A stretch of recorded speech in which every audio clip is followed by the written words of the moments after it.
Good morning all of you. आज हम research methodology में या टेक्निक्स ऑफ सोशल रिसर्च में आज हम पढ़ेंगे क्वांटिटेटिव रिसर्च के बारे में, यानी मात्रात्मक अनुसंधान के बारे में पढ़ा जाएगा। मात्रात्मक अनुसंधान किसे कहा जाता है या क्वांटिटेटिव रिसर्च किसे कहा जाता है?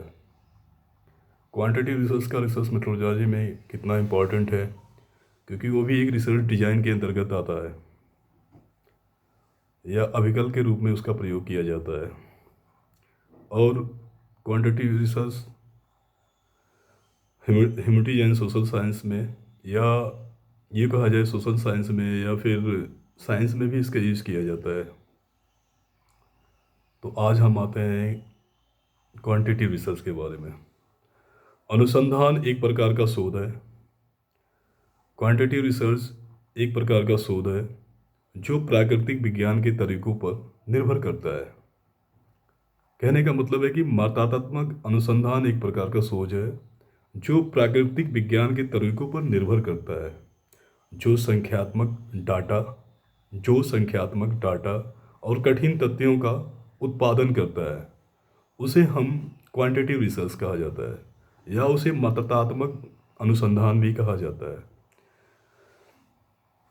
क्वांटिटेटिव रिसर्च वो रिसर्च है जो प्राकृतिक विज्ञान के तरीकों पर निर्भर करता है और संख्यात्मक डाटा और कठिन तथ्यों पर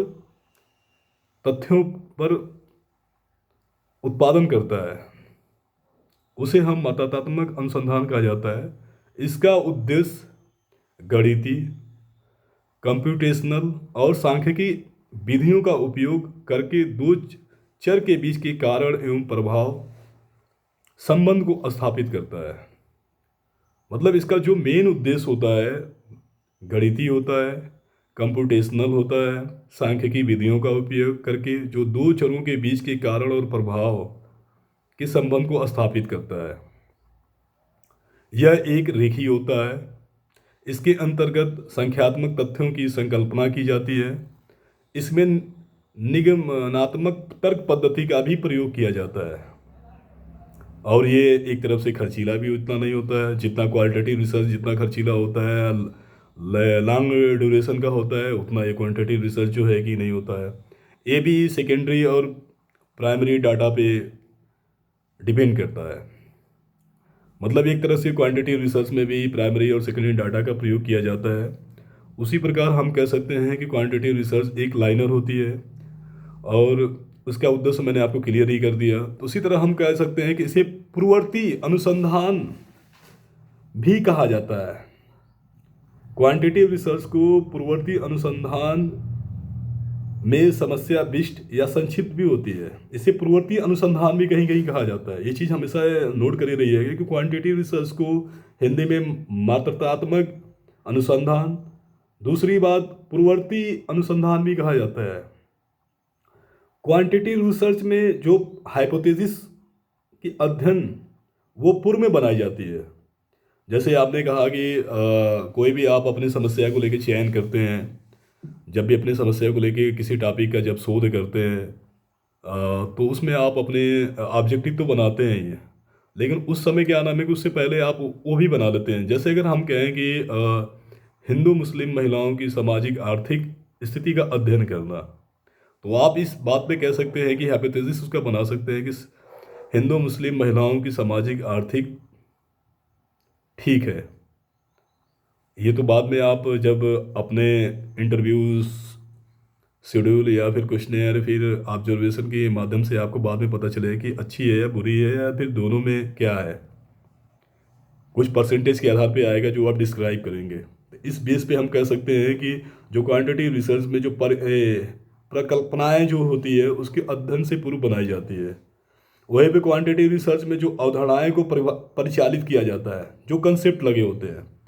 क्योंकि आपको जब किसी कोई समस्या करते हैं, चयन लेके आप करते हैं, तो फिर जब आप उसके बारे में लिखते हैं, फिर उसके बाद में जो कंसेप्चुअल एंड थियोरेटिकल जो क्लेरिफिकेशन होता है रिव्यू लिटरेचर में, ये इंट्रोडक्शन पार्ट में ही आता है। क्योंकि आप जब कोई समस्या के बारे में जब लिखते हैं तो उस चीज़ के बारे में भी तो जानना चाहते हैं कि उसके बारे में पहले से रिसर्च कहाँ हुई है, इसके पहले जो रिसर्च हुआ है उसमें डाटा क्या मिला था। वो उसकी जो फाइंडिंग थी मेन, वो क्या कहना चाह रहे थे, तब तो अपने रिसर्च को आगे बढ़ाएंगे कि आप उसमें क्या सर्च करना चाहते हैं। तो इन बातों पे भी डिपेंड करता है। देन जो क्वांटिटी रिसर्च में रिसर्चर क्वांटिटी रिसर्च में रिसर्चर रिसर्च डिजाइन का भी प्रयोग करता है, क्योंकि ये भी एक रिसर्च डिजाइन के अंतर्गत आती है। और रिसर्च डिजाइन जो आदेशात्मक होता है उसमें, उसी प्रकार क्या नाम है कि क्वांटिटी रिसर्च में सैम्पलिंग क्वांटिटी रिसर्च में सैम्पलिंग के नियोजन के आधार पर संग्रह से पूर्व किया जाता है। मतलब जो कलेक्टिंग होती है डाटा, उससे पर जो कलेक्टिंग डाटा होती है उससे पहले प्री प्लान बनाई जाती है सैम्पलिंग के लिए, कि आपको सैंपल साइज क्या होगा। सैम्पलिंग किसे कहा जाता है, क्योंकि सैम्पलिंग जानना भी बहुत ज़रूरी है। मैंने पिछले टॉपिक में आपको sampling techniques in research methodology में आपको मैं बताया था कि सैम्पलिंग किसे कहा जाता है। उसे प्रतिदर्शन भी कहा जाता है, निदर्शन भी कहा जाता है, नमूना भी कहा जाता है। तो इसलिए क्या नाम है कि उस माध्यम से बताया गया था कि सैम्पलिंग। तो दूसरी और भी जो स्टेप्स हैं क्वांटिटेटिव रिसर्च में, सैम्पलिंग प्रतिनिधित्व होता है। सैम्पलिंग ही आपको बताती है कि आप क्या करना चाह रहे हैं। आपकी जो सैंपल साइज है, जो फ्रीक्वेंसी है, ठीक है, जो ऑब्जर्वेशन करते हैं, तो उस माध्यम से आपको पता चलता है कि ये चीज़ें क्या है, क्योंकि ये प्रतिनिधित्व करता है उसका। वहीं पे क्वांटिटी रिसर्च जो है सभी प्रकार के मापन और स्किल्स का भी प्रयोग करता है। आपने मैं बताया था क्वांटिटी रिसर्च में आप अपने रेस्पोंडेंट जितने भी हैं, अगर एक डाटा सेंसस के डाटा के अनुसार मैं बताया था कि अगर मान लीजिए सपोज करिए कि कोई नगर पालिका या नगर पंचायत या फिर ग्राम सभा में आप महिलाओं की पॉपुलेशन को लेते हैं, तो फिर वहाँ पे आप फार्मूला के ऊपर से डिपार्ट निकाल भी सकते हैं कि इस फार्मूला के माध्यम से इतने आए, तो हम इस इतनी महिलाओं में से इतनी महिलाएं इस उम्र की है। तो कहने का मतलब है वहाँ पे जितने मेजरमेंट और जितने भी टूल्स होते हैं स्केल्स के, जो मापन के जो टूल्स होते हैं, आप क्वांटिटेटिव रिसर्च में अप्लाई कर सकते हैं। क्वांटिटेटिव रिसर्च में बड़े अनुसंधानों के आधार पर सामग्री संग्रह के लिए साधारणतः अन्वेषक रखे जाते हैं। क्वांटिटी रिसर्च का मतलब है कि जब जहाँ सबसे ज़्यादा डाटा होती है, जहाँ सबसे ज़्यादा रिस्पोंडेंट होते हैं, वहाँ पे भी आप अन्वेषक को रख सकते हैं, या फिर कहा जाए कि जो आपके असिस्टेंट हैं उसको भी रख के आप वहाँ पे उसका यूज कर सकते हैं। क्योंकि सेंस क्योंकि कभी कभी क्या होता है कि जहाँ आपको 10,000 15,000 हज़ार पे आपको अगर यूज करना है, तो क्वांटिटी रिसर्च में इसका यूज ज़्यादा किया जाता है। उसी प्रकार हम कह सकते हैं कि क्वांटिटी रिसर्च एक तरफ से कम खर्चीला भी होता है क्वालिटेटिव रिसर्च की अपेक्षा। क्वालिटेटिव रिसर्च की अपेक्षा जो है क्वांटिटेटिव रिसर्च काफ़ी इजी भी होती है, और इसका लगभग देखा जाए तो सबसे ज़्यादा यूज होता है। क्योंकि कोई भी रिसर्च प्रपोजल या पीएचडी या फिर जो भी हम रिसर्च टाइप के जो भी पार्ट हम करते हैं, उसमें ये चीज़ देखने को मिलती है। तो क्वांटिटेटिव रिसर्च का हमेशा ज़्यादा से ज़्यादा पीएचडी में भी देखा गया है कि क्वांटिटेटिव रिसर्च में जो आज की यूजीसी गाइडलाइन के अनुसार जो भी नियम कानून बने हैं, उसके अकॉर्डिंग ज़्यादा से ज़्यादा लोग क्वांटिटेटिव रिसर्च ही करते हैं। और चाहे वो सोशल साइंस हो, और हमेशा सोशल साइंस में ही देखने को मिलती है। और ऐसा नहीं हम कह सकते कि साइंस में नहीं होता है, साइंस में भी इसका यूज़ किया जाता है। बट टॉपिक के ऊपर डिपेंड करता है कि आपका टॉपिक क्या है, और आपकी प्रॉब्लम्स क्या है, आपकी हाइपोथेसिस क्या है। उस समय जो टेक्निक्स और टूल्स हैं, जो भी मेजरमेंट है, जो रिसर्च डिज़ाइन के जो पार्ट हैं, उसमें उसका यूज होता है। तो इसलिए हम कह सकते हैं कि इस चीज़ को हमेशा ध्यान एक रिसर्चर को रखना पड़ता है कि ऐसे करना पड़ता है, यहाँ पे ये चीज़ लगेगी, वहाँ पे वो चीज़ लगेगी। क्योंकि रिसर्च तो एक छोटा सा शब्द है, लेकिन आप इस छोटे से शब्द में जाइए, इस छोटे के शब्द में बहुत से शब्द या बहुत से टेक्निक्स और टूल जुड़े हैं। क्योंकि रिसर्च में सारे का लगभग हमें लगता है कि जितने भी टेक्निक्स टूल्स है, आपकी इंटरव्यू शेड्यूल क्या होगी, क्वेश्चनर कैसे, सारे डिवाइन आपकी समस्या पे ही आपके बनेंगे। क्योंकि उसी से आपके जो डाटा निकल के आएगा वो चीज़ आपको क्लियर बताएगी कि ये चीज़ है क्या। तो इसलिए हम कह सकते हैं कि क्वांटिटी रिसर्च को हमेशा ध्यान दीजिए। क्वांटिटी रिसर्च की जो परिभाषा मैंने बताया कि क्वांटिटी रिसर्च एक प्रकार का शोध है, जो प्राकृतिक विज्ञान के तरीकों पर निर्भर करता है, जो प्राकृतिक विज्ञान के तरीकों पर निर्भर करता है, जो संख्यात्मक डाटा और कठिन तथ्यों का उत्पादन करता है, उसे हम मात्रात्मक अनुसंधान कहा जाता है। इसका उद्देश्य गणितीय, कंप्यूटेशनल और सांख्यिकी विधियों का उपयोग करके दो चर के बीच के कारण और प्रभाव के संबंध को स्थापित करता है। चर तो आपको पहले ही क्लियर किया कि चर जैसे वेरिएबल्स जो होते हैं, किसी भी पर्सन या फिर पर्सन के जो भी नाम को छोड़ के देखा जाए तो उसके एज, सेक्स, एजुकेशन,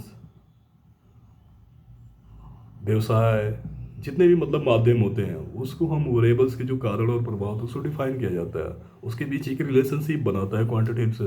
ये एक लाइनर होती है।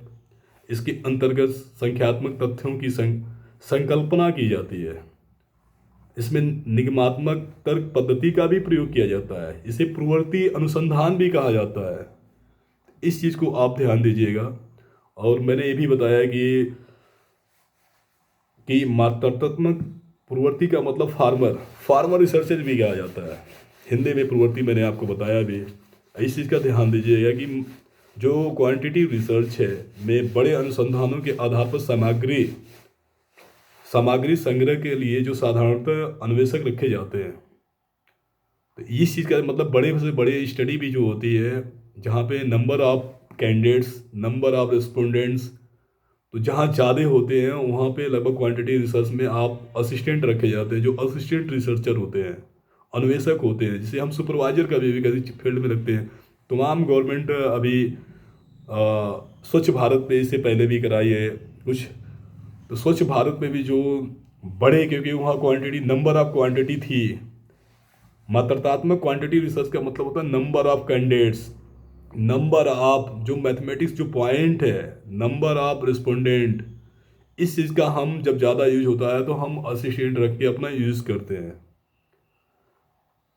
इसलिए बस उसकी डिफिनेशन देखिएगा कि ये लाइनर होती है। इसके अंतर्गत सकारात्मक तथ्यों की संकल्पनाओं को की जाती है और क्वांटिटी रिसर्च में सैम्पलिंग प्रतिनिधित्व करता है। क्वांटिटी रिसर्च में रिसर्च डिजाइन का भी फॉलो किया जाता है। इसलिए आज की क्लास यहीं तक। और भी क्वांटिटी रिसर्च के बारे में आगे कुछ भी पार्ट के रूप में आएगा। तो इसलिए आज आपको जुड़ने के लिए बहुत बहुत धन्यवाद। Thank you so much.